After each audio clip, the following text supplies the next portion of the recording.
it's quite a rocket. Hello. Oh, hello there.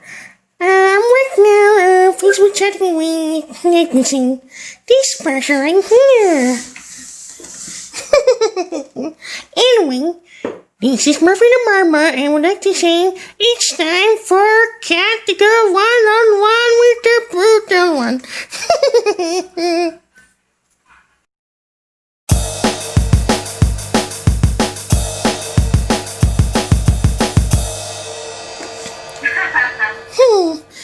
Well, here's the main thing seems to be fine, but it won't take long. The commander himself will be alright, and then...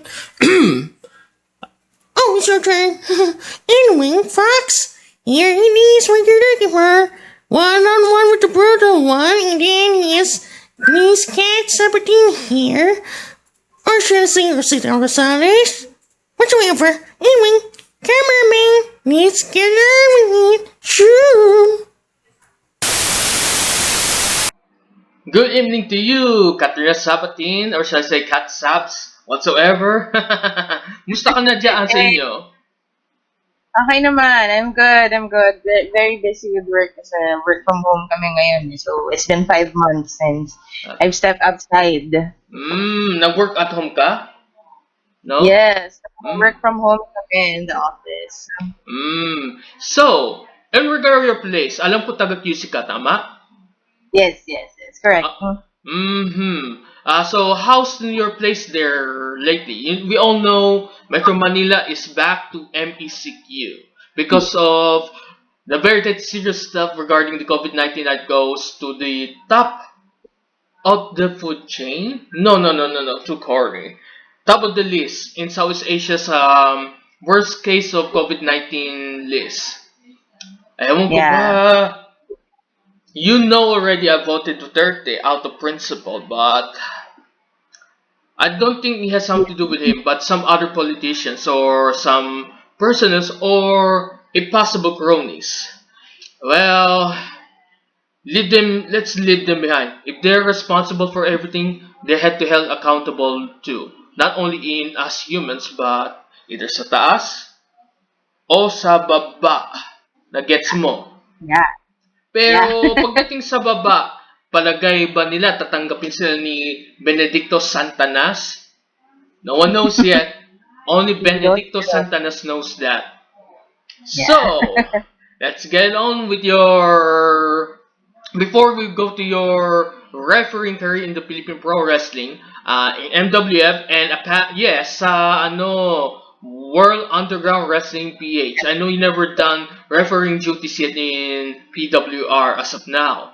On Not. which, yeah, pero Yeah. we're gonna tackle that one of a kind topic later on, but we had to tone down a bit because of reminding me of what happened at Kayfabe Cafe last week. Yeah. I was Yeah, I know that. I'll see you there. Anyway, there. Yeah. so Yeah. take. Do you like to say something nice before we get on with it? I just wanna girl ask how everyone is. Hope you guys are doing well. We miss you in the Cup of Feds. I personally miss everyone in terms of everyone in the training, and hopefully everyone is safe. Number one, stay at home, guys. Disinfect. Have your alcohols. Have your face mask, your face shield. If you really need to go out, just protect yourself and disinfect as much as you can. And hopefully everything will be better. Sana naman, so we can all go out and hopefully watch wrestling as soon as we can and enjoy our lives. I have to Yeah. agree with you. Now let's get on with your fandom in professional wrestling. So where do we begin? I mean, seriously, when do you become a fan into WWE or any professional wrestling company whatsoever? Or how old are you when you're into pro wrestling? Siguro, just to give a, I think everyone knows this, pero sige, I'll just repeat it again. But But I've been saying before, the reason why I got into wrestling is because in terms of family orientation, Mm-hmm. ako lang yung nag-iisang girl dito sa family. I mean, like, I have two brothers, older brothers, and all of my cousins are guys. So, wala akong female figure to, like, have me Uh, do makeup, have me do Barbie. So, I really didn't enjoy that. So, siguro, let's say, mga 5 or 6, my brothers were watching WWE as much as they can on TV. Then, wala, nahiligan ko lang. Then, when my cousin would come here, would play, would destroy the house. Then, I fell in love with the violence. If that's crazy, I fell in love with the violence, and I did martial art as a kid. Then, pero mm. syempre, as you grow up, nawala yung passion, nawala yung interest kasi 'di ba nawala yung WWE sa TV, nawala siya sa Jack TV. So, Yes. uh, Just like you kids. yeah. I mean, ako nasa adult na talaga, syempre. Kayong mga siguro youngins pa lang like that. Alam ko, wala ka naman sa edad na, number 30. But that doesn't mean Wala na pa, wala ka pa sa number 25. wala pa. I still have, I'm turning 23 in a month, so I still have 2 years before I hit 25.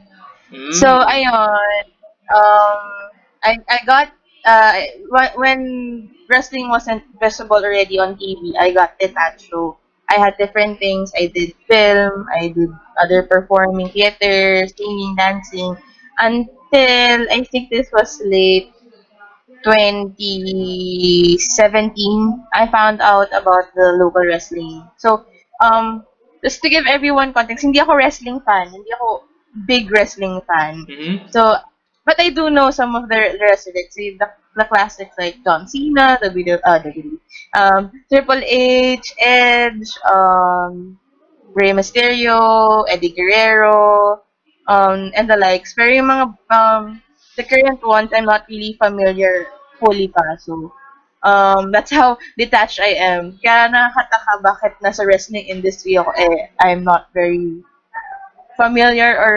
I don't have the full knowledge of the industry itself. So, ayun, then yun, again, 2017, I stumbled upon friends, I met people na as part of the local scene. So, I got interested, I tried to watch a couple of their shows. I did do media for, one of the promotion for a time. I mean, I just took some pictures in terms of, uh, Mm. being a photographer and stuff. Then, I really wanted to try out the industry kasi syempre I came from the background of martial arts, performing, and when I saw wrestling, it kind of sparked again the childhood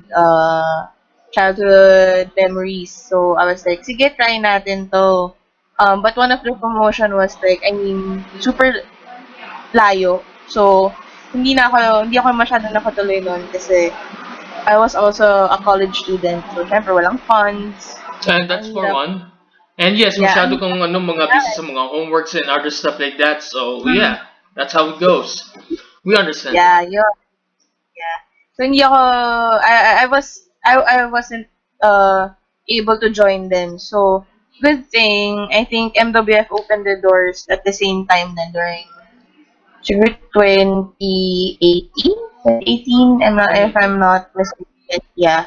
Mm. Then, luckily, medyo malapit, kayang i-commute.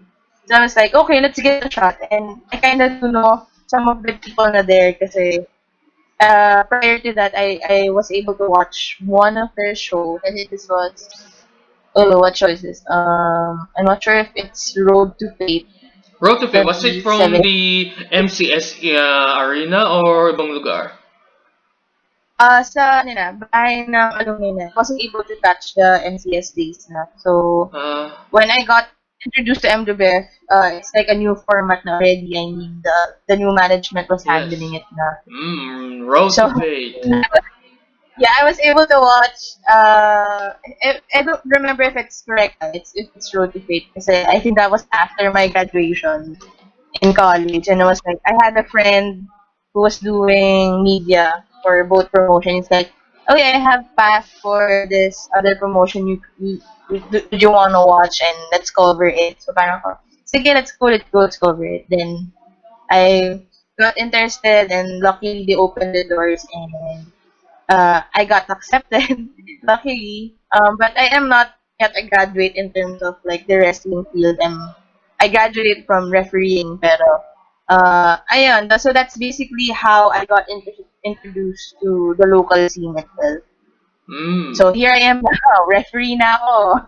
After I think this is my second year already in the industry, if I'm not mistaken. Yes, yes, yes.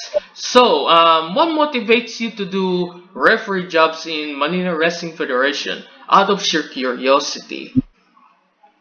Um, Kasi when I became initially, I think I talked about this in one of my other interviews. Initially, the referee joke it was the referee thing was just a joke. So I think this is one of again another story na the usual baklas na namin sa bahay ng alumni, and of course um Tarek's there, everyone's there. So I was just joking to Tarek na, Tarek, I call him dad because he's like my wrestling dad. Sabi ko, what if you make me your first female referee? And that would be so funny. He was like, ha, then I think a week passed by or a month ago, then coming to the next show na, Veronica Shannon messaged me asking me if I wanted to referee. So it's like, yeah, okay, sige. and and initially kasi, one of my batchmates was invited first to referee during that show na nag-joke ako. Mm-hmm. But he graduated as a wrestler. So, sa akin nila tinry, they try it out. So, I think it went well naman. And in terms naman of motivation and in terms of refereeing, for me right now, because I am in that position that I kinda teach young other lower batch na in terms of refereeing. It motivates me more to really hone the craft. Kasi ang hirap naman na nagtuturo ka, nag-guide ako ng mga lower batch, hindi ko pa-hone sa sarili ko. So, that really motivates me in terms of refereeing. Plus as well, yung in terms of my character storyline, really motivates me in terms of like really working well, as well as the whole MWF family. I mean, it's just a family full of love din naman. Mm-hmm. It's not a perfect family. There's not really a perfect family. We all know that. But I really love the support from everyone in there, from the training department, from the management, from the trainees. It's really a place I call home. So I that really motivates me. Good, good for you. Yan. Mm-hmm. And yeah, about the training, they kind of told you some of the stuff that you could actually do it, right? I trained before I refereed. I trained for like I think 6 months, 5 months in terms of wrestling. Mm. But I kind of had a bad back, so Ah, I wasn't able to do stuff na okay. treated as like the fundamentals of bump. So Hmm. I can't fully develop the bump into something else kasi yung likod ko sumasakit Yeah. and we wouldn't want to risk it. Of course, the coaches wouldn't want to Hmm. risk health-wise. So they had me step down muna for a while, and then that's when I found refereeing naman, and I think they did found potential in me there, so like that's where they really placed me. Hmm. But I'm Yes. hoping to train again soon para makapag-wrestler na ako. Yeah, but I believe there's a chance that you might, as long as you get rid of this ugly mentality that alam ko na, no offense but someone would say na out of shape ka naman. But even though out of shape ka naman, sa totoo, that doesn't mean na bibigay ka na kagad. Kasi may mas una pa nga sa'yo eh. And look at the results. For example, former PW talent, may Max. Malaki siya talaga. Pero pinupursige niya mabuti and look what he had became for the next 6 years until him being one of the 11 guys that involved in what we call as master technician. But Yeah. we're gonna talk about a little bit of that later, but we have to tone down a bit. Mhm. Kasi Yeah. masyado pang fresh to, okay? Fresh na fresh. Yes. To be honest, I would like to have him to go one on one with the brutal one, but out of respect for Mm. the 11 others, I decided that I'm not going to continue it, and I had to go alternate options. Maybe one day I have him, but we can't say when will it be.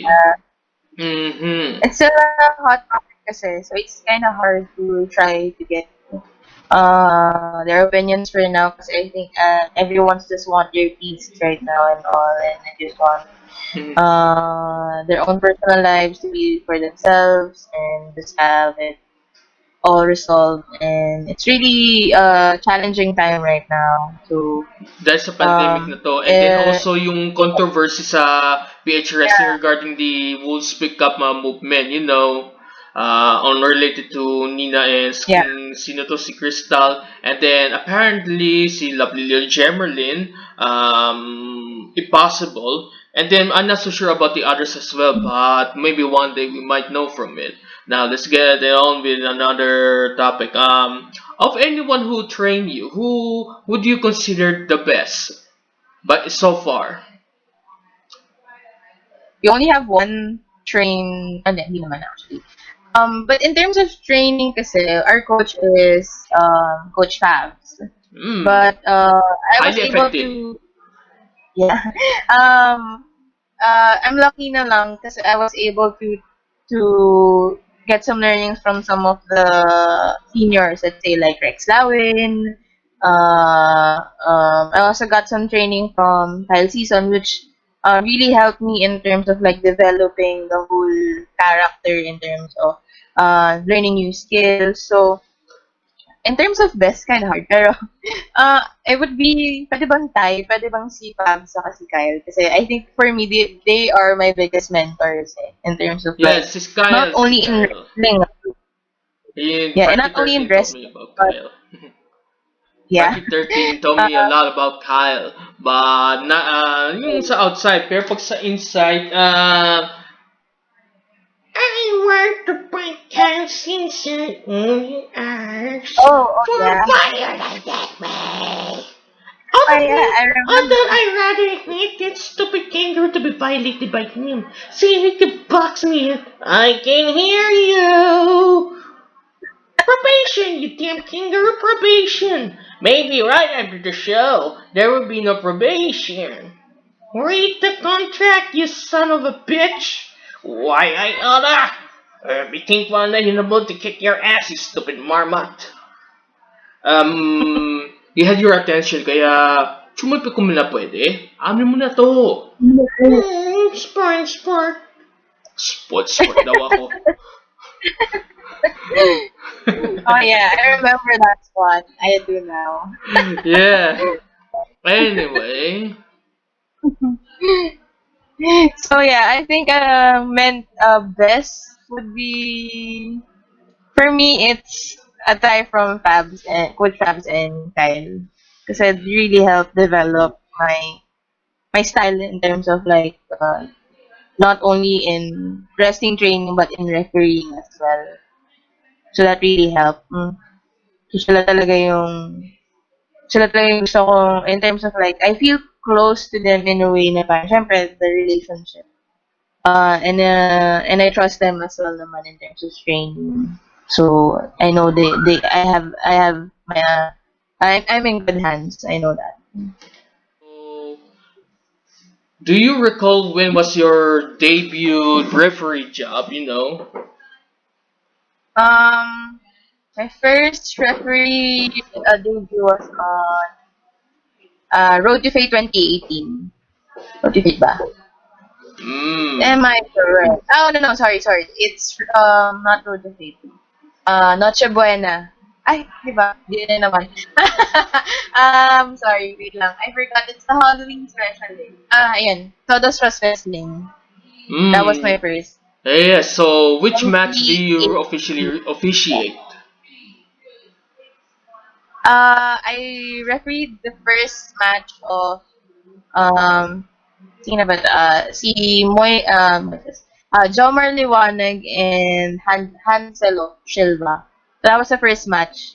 So initially kasi on that show, I was only to referee one match, and that was the match that I was supposed to referee. Then, when I got backstage, nung dapat mag-release na ako to do photography for media work, which is, yun naman talaga yung work ko pag shows before, biglang, Veronica Shannon told me to not change na kasi I'll be refereeing another match, which I had no clue. Hindi ko alam kung ano yung spots, ano yung sequence, ano yung finisher. And that match happens to be Frankie 13 versus Jorel Liwanag. Frankie So, 13, yes. Can you describe the yeah. match that you officiate? How's like? Well, yung kay na Jomar um, kasi initially yun yung alam ko lang match. So, every training, I would really visit them. Hindi ako nag-train and watch it. Like, really listen kung ano yung spot, ano yung mangyayari, kailan yung pin. So, when it came to, kaya medyo okay yung flow ko nun. I mean, kakabahan ka talaga kasi it's your debut as a referee. Mas kinabahan ako though, nung sinabihan akong meron akong isa pang match na hindi ko talaga alam, wala akong clue. So, I was like, okay, sige, on the fly na lang, tinanong ko na lang si Frankie, like, what's the finish? How's the match going to end? He said something about him passing out. I forgot kung tama ako yun, pero it was a Jarell lock, I think. So, Mm. dun yung medyo fragile ako na hindi ako mapakali. Kasi hindi ko alam kung ano nangyayari. Should I count? Should I stay where? So, hindi siya calculated. So, that was definitely a learning lesson. A good learning lesson. Kasi ngayon, kahit sabihan ako on the spot na magpapalit ako ng match or magma-match ka ng magre-referee ka ng match na hindi ko alam. Nakaka-oo na ako kasi gets ka na eh. I mean, the fundamentals is there. I trained naman for it. And I can call naman from time to time regarding sa mga wrestlers ko ano mangyayari. So, ngayon, that match helped me a lot to grow in terms of like, ano na mangyayari or in my state right now. Hmm. All right. And then now let's get on with the second match of your career that you officiated. So who's next? If you could still recall pa. If I could still recall, I'm not sure. I think this is the debut of NSJ versus Luchadona for Noche Buena, December show. Ah yes, So, Luchadona's already there in 2018. Remember the angle between yeah, her and sino to si Mr. Lucha. Well, hopefully Mr. we Lucha. could have Mr. Lucha in the show one day. I feel like marami atang kukwento to kung posible. Since he's on the forefront of the original renaissance of Philippine pro wrestling, you might get the idea. Go Yeah. find out in more details over that, kids. Now, on to Lucha Donna and her opponent was the Nigel San Jose. Yes, NSJ. Yes, he's Humble Mr. and San Jose. Describe me no NSJ yeah. in your own words. Um, oh yeah, ano ba, B-boy. uh, Pwede, pwede, pwede. B-boy, flip. Ano Mm-hmm. flip? Coach. In a way, coach. Yun. I would describe him with that too. Or, siguro dagdagan ko pa very, ano siya, witty or mapang-asar. So, ganun. Kasi if you didn't know, kabatchmate ko si NSJ. So, like, before pa lang, best ako. So, so, ayun. So, magka-batchmate kami.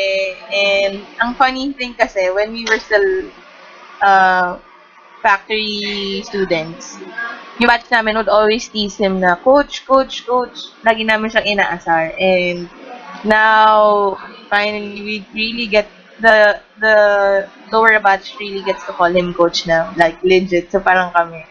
Oo, nangyari din yung asar namin sa'yo. And I mean, I'm very proud of NSJ naman. So, he's very, ano din eh, very helpful in terms of kahit sa batch namin. So, pag nahihirapan kami, or lalo na ako, kasi ako yung pinakahirap sa batch namin, talagang tutulungan niya lahat na mag-grow lahat sabay-sabay kami or makahabol.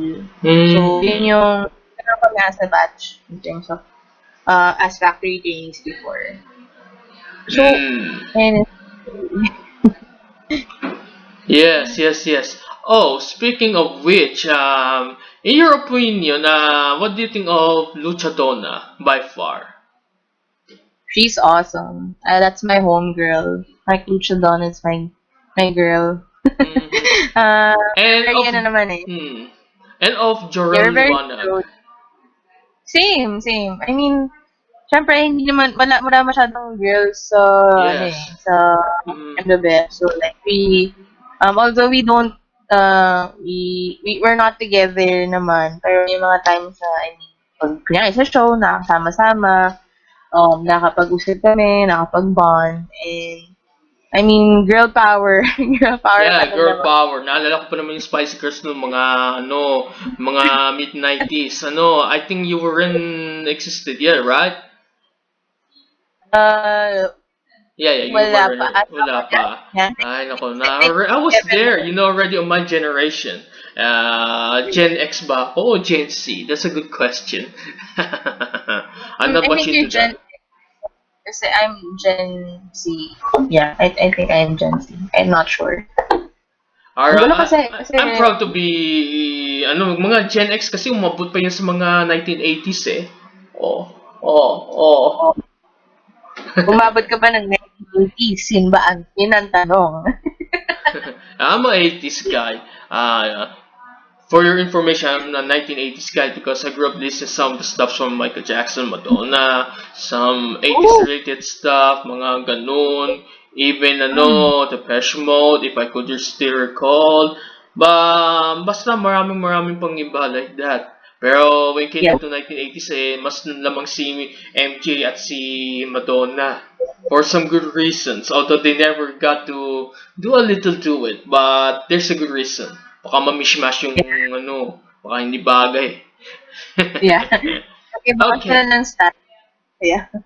By the way, where it came down to Nigel so you never expected na sobrang talented to and he excelled in during the trainings, right? If I'm not mistaken.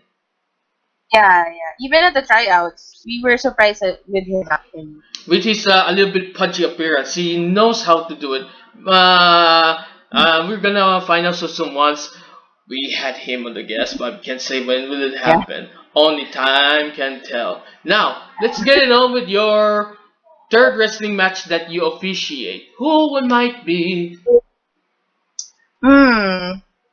I don't remember kasi when 2019 started, in the first show, I wasn't able to really participate in terms of refereeing.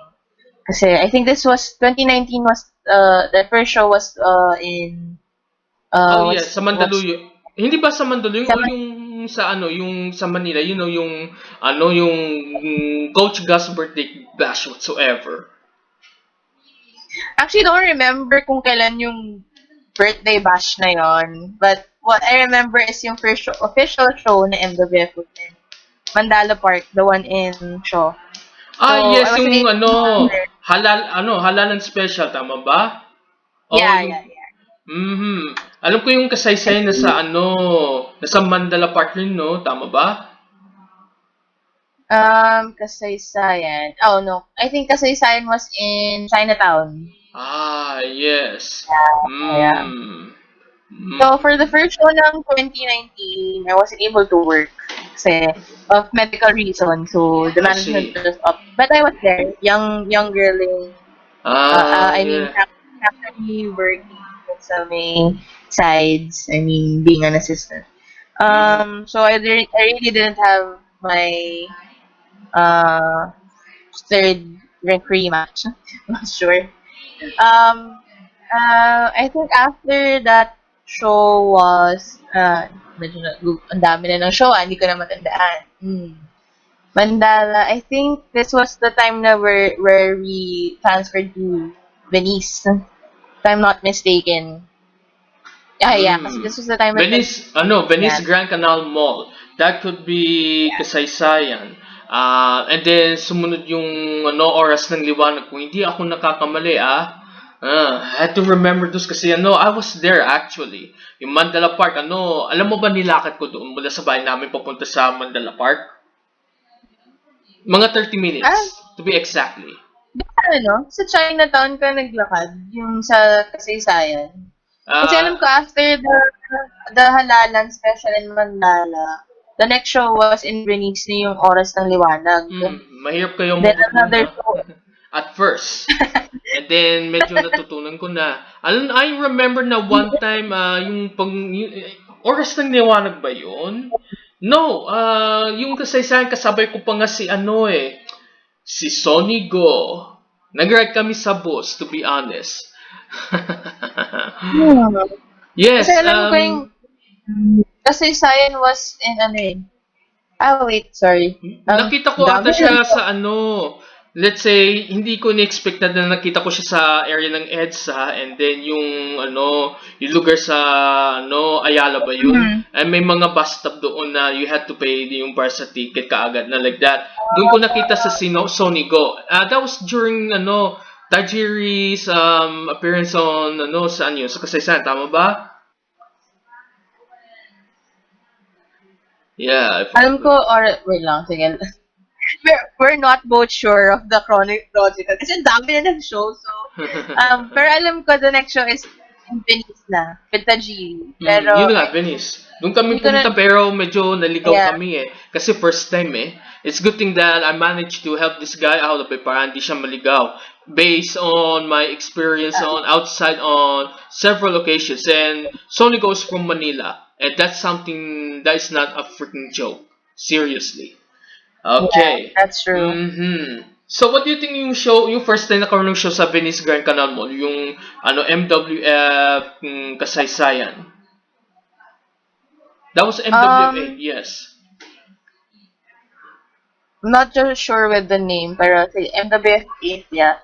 I think my match there was, I think I did the Robin Sane and Rex Lawin, if I'm not mistaken. And I also did the other one, Robin Sane and Rex Lawin versus the Youngbloods, if I'm not mistaken. I that's kind of Yes. Yes, yes, yes. Hmm. Mhm. I recall I nga, remember doing Eventually, let's go to, yung second time na karoon ng show sa Venice Grand Canal, yung MWF9, Oras ng Liwanag, tama ba? that, right? I Yes. think eight, I think 8 was Liwanag. I think 9 was something else. But I'm not sure. We can double check naman siguro. Guys, Oras ng Liwanag. Pero it kids, does that. per kids, yung Oras ng Liwanag, okay rin.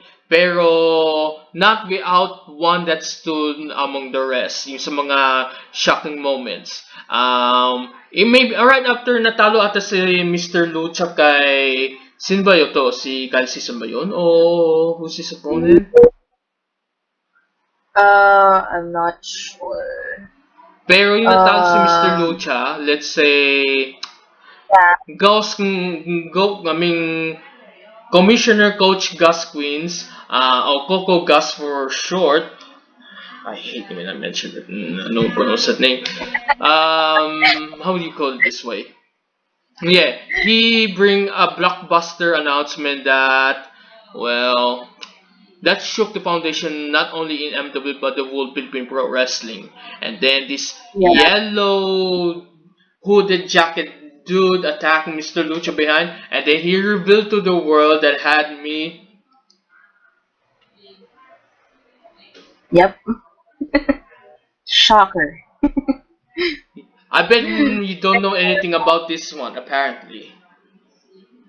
Yeah, but I did hear I did know naman the story from syempre the management telling me and people who was involved before. So yeah, before I was warned naman. um yeah, I didn't really know what to expect when I found about it. But syempre I had to trust every in the management on their vision and goal. No matter So how risk this one is, for better or for worse. I yeah, understand yeah. them. Kasi it's their decision. If they feel like there's something good with that naman, I'm all for it. I mean, they explained naman why with us internally. And sa akin naman kasi syempre, you still have that boundaries. I mean, your guard is up, lalo na nung simula, yung guard ko na nakataas talaga na parang, why, syempre, there's a lot of questions, and all. Yes. Pero of course, um, I have to see it for myself then eh, kasi I have to, I don't know about the history and stuff, so, I was hearing a lot of things from different people, so parang ako, If yung mga okay, positives and the negatives, pero mostly negatives kasi ano, no yeah, yung nangyari sa PWR noong 2016, I think alam mo na yun, everyone told you the story and everything on mas hindi siya sulit maging ano yung pagiging leader sa presidente ng anong company na ano hindi siya fit into run PWR as a businessman. Marami siyang atraso doon. In one that stood among the rest is Batanes. I think there are few people had told you the whole story behind it, right? yeah, before naman, I've heard podcast naman regarding it. Pero syempre sa akin, it's not really my place to judge. Kaya syempre, I am still new in the company, Mm. in the Mm-hmm. industry. So like, um, I'm still looking at at that thing as like parang, syempre a learning curve for all of us. Syempre, you don't want that to happen again. I mean, sides have been Mm-hmm. explained naman and Pero stuff. ano para sa akin medyo safe na kasi from what I heard, he's what do you call that? Renewed person na yung tao na gumanap na classical Brian Leo. Parang hindi na yung tao na yung siya noon sa PWR, ganun. We all know na his relationship with the higher management with MWF, although may boundaries rin because of his unquestionable history at PWR at ano yung 2016 like that. Yeah. No one wants to talk about that one, but there are times myself kind of brought up because maraming atraso. Even kahit sa mga ilan sa mga OGs doon, yeah, yung wala na talaga, yeah. Yeah, yeah. I mean, it's Mhm. really a long ano talaga. It's a long history with them. So for me, it's better yet to just step back and let them talk about it. Syempre, ako, I'm just looking for the better good of the company in terms of doing my job, doing my best, keep everyone in line, in terms of my work as well as referee. So I don't really step on that boundary. But ano naman kasi, the deal there is he's just basically with us as a wrestler, and that's it. I think Mhm. I think there was like caution, ano lang, mga worries about he might destroy, ganyan ganyan, parang working with him naman, I didn't see that naman. I mean, I don't see it. Medyo Um, nagiging good boy na si Bald Boy, right? Yeah, I mean, management has ano naman, control naman of the things, and of course there are seniors naman from the company that's really taking a look. And for me naman kasi, again, I don't really dwell on that. Syempre, I'm more of looking on the forward Mhm. perspective in terms of me as referee, MWF in general, the people in it, everyone. Especially now with the current pandemic, it's hard to move. So it's still a processing time, especially for the industry na. Um, Napakabata we pa are ng we are industry, ah. Napakabata pa, mga yeah, over 6 years sa PWF, pero sa MWF, mga like 2016, in December like that, or maybe ganun. Pero ang nag-force sila sa first year nila, mga 2017, excuse me, my speech medyo nilulok ko pa ang ulam, walang okay. hiya. And then 2018, mga over 3 years na yung MWF. Over 3 We are years na. But they still we have are a still long way in to our go. yeah, we are still in our infant stage naman. I Mm. mean, the whole scene naman is still in our infant stage. So, there's still room for growth pa din naman, understanding, and stuff, and thinking outside of the box. So, right now it's just really a struggling time. We do take this time to take a break, think about ourselves. But overall, we still are together naman. I mean, like as a family, when someone needs help or there's problems or we just want to talk, nandun naman kami. Hindi kami like, bahala na kayo dyan. Like, we still do care about each other's safety and well-being naman. Para sa akin na, if I'm not mistaken, pagdating sa local feds dito, thank you very much, my lovely, beautiful waterman. Muffin! Para sa akin, mas professional pa yung Manila Wrestling Federation. Lalo yung mga ilan sa mga person, yung mga management. Para sa akin, napaka professional talaga. Kumpara sa yung sa kabila. This is just only my opinion. Even though Yeah, yeah, PWR is professional too in their own ways, and we gotta respect that one as much as possible because not everyone has the same approach in the way how they handling things like that and so forth. Mm. Oy, mga bata yeah. ha. Marmot, halika, may sasabihin ka pa? Oh, this is the end of the part one. We'll be right back after these ridiculous advertisements. Although, do we have advertisements in here? Woo! Suckered. Later, children.